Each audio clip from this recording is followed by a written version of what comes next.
6-speed transmission, so I'll just go through some of the common scenarios that happen when third gear loading, and I mean extreme torque loading, does obviously wear the edge off the dog gear. So we'll see where the engagement lies that becomes an issue. And then obviously what needs to be updated as well. So I'll just rotate inbound. Now, what we're going to look at here is, I need a pointer. What do I got here? This will do. So as you can see here, we've got a rounded edge. So on the dog itself, when it goes into its keeper on this side, a bit hard getting in on the angle, but the inside edge gets worn. So obviously where the engagement lies in a forward momentum here, when it wants to get in and catch in, when that rounds and this rounds, we have slippage points. So under loaded, it wants to engage and then it'll jump out, and we'll notice from on the bridge here, it will get worn from where it's jumping and jumping across.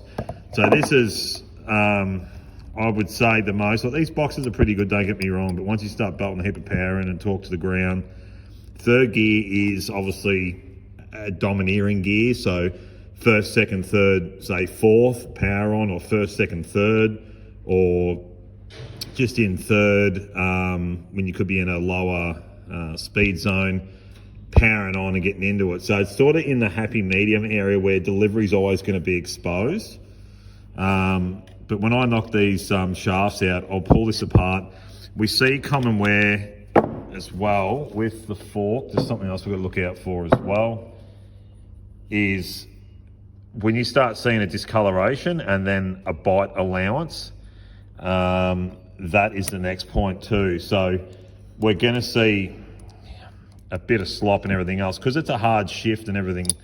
We've got to understand and determine, obviously on a spin quality ratio, whatever you want to call it, it's a volume and mass rotating hard with torque delivery. These things trying to engage and then that trying to force it in and everything else, we definitely look at the pads on the end. Now, because of the way these are coloured from factory, discoloration's easy to identify. These pads can be measured. These are quite new, however, it's loaded on, it's side loaded there for obviously what's going on, you know, with the application of the bike and yes, how it gets ridden and everything else. So we do want to keep a good quality oil in this when it's fixed. The gearbox is getting a refurbish, and there's some updating that's going to be involved that I want to go through as well, which makes this 6-speed very, very, very good in a bulletproof sense of reason. These gears, the dog gears essentially, we allow a reverse cut. I'm going to go through this.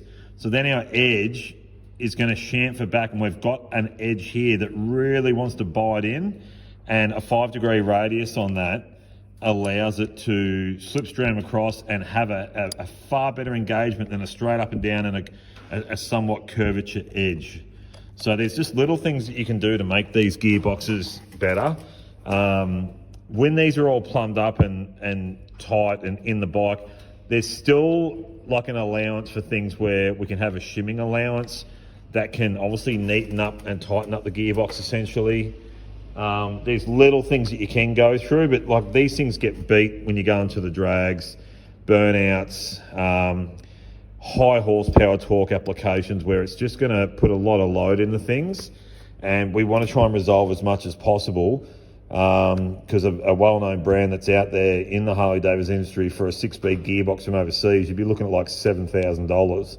There's a lot to it, so we can fine-tune what is, but what we need to do is go through, identify, replace what is worn, and then move into updating a gearbox as such to handle the horsepower, the torque, the drag applications, you know, a hard street application or whatever, and we've got to start moving away from leniences of allowance of wear when it comes to such things. So, bit of food for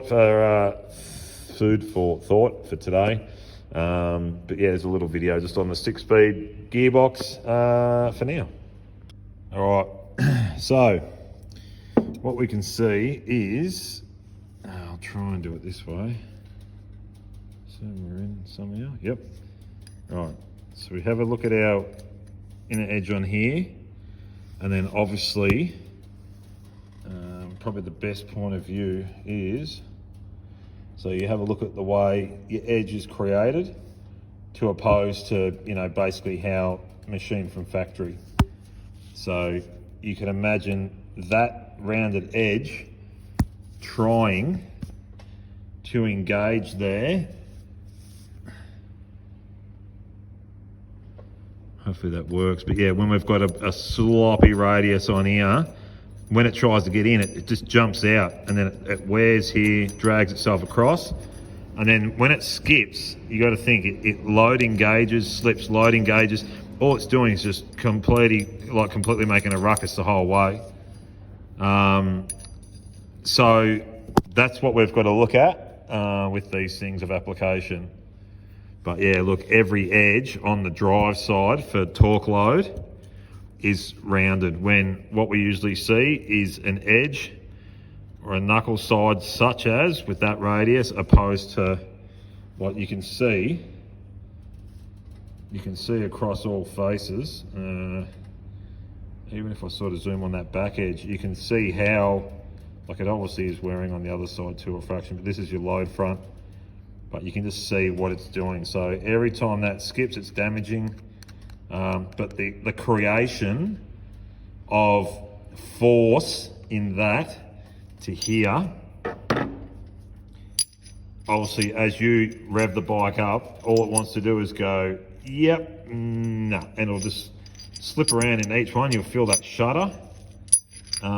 It's no good. So these are just things that need to be replaced. You get a pretty good idea on it all. I can't explain any different, but look at that. No good.